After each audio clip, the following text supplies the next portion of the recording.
Rules ప్రకారం కొంతమందికి ఎక్కువ వస్తుంది, ఎలాంటి డౌట్ లేదు. ఎంత ఉన్నా అంత ఇవ్వాలి. ఆల్రెడీ సీఎండీ గారు స్పష్టంగా చెప్పారు. నిన్న కుమారస్వామి గారు ఇచ్చిన ఆదేశాల మేరకు ఈ రోజు డేట్ మారే లోపల 25 లక్షల రూపాయలు ఫస్ట్ విడత కింద 8 మంది వాళ్ళ అకౌంట్లో డబ్బులు వేస్తూ జరుగుతుంది. ఇంతేకాదు దాని తర్వాత రావాల్సిన ఎక్స్గ్రేషియా, పిఎఫ్ అకౌంట్ నుంచి రావాల్సిన డబ్బులు, స్టీల్ ప్లాంట్ ఇవ్వాల్సిందంతా కూడా మేము మొత్తం క్యాలిక్యులేట్ చేసి ఆ కుటుంబాల అకౌంట్లో వేసే బాధ్యత ప్రభుత్వం తీసుకుంటుంది.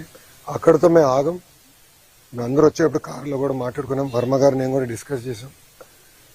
అంత్యక్రియలు అయిన తర్వాత పెద్దకరమైన తర్వాత మళ్ళీ అమరావతిలో ఒకసారి కూర్చుందాం కుటుంబాలతో. ఇంకెలా చేద్దాం, ఏం చేస్తే బాగుంటుంది.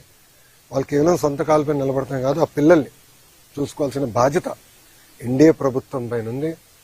గతంలో ఎట్లయితే విశాఖ ఉక్కుని కలిసికట్టుగా ఎన్డీఏ కాపాడిందో అదేవిధంగా కార్మికులకి మేము అండగా నిలబడతాం, ఆ కుటుంబాలకి మేము అండగా నిలబడతాం. ఇంతేకాదు నిన్న కుమారస్వామి గారు ఒక ఆదేశాలు కూడా జారీ చేశారు. 3 సీనియర్ మెంబర్స్తో కమిటీ వేసి వాళ్ళు ఇప్పుడు సుమారుగా 4-5 వాళ్ళు వస్తున్నారు. కమిటీ మొత్తం రివ్యూ చేస్తారు, డేటా అంతా చూసుకుంటారు.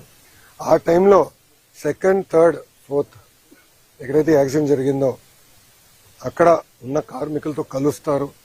వాళ్ళది కూడా ఏం జరిగింది ఏంటని తెలుసుకుంటారు. ఇది కింద నుంచి కారింది కాదు, ఏంటేదో లాగితే ఫినిష్డ్ ప్రోడక్ట్ బయటకు వచ్చింది కాదు, పైనుంచి పొంగుతాం కూడా కాదు, కక్కింది.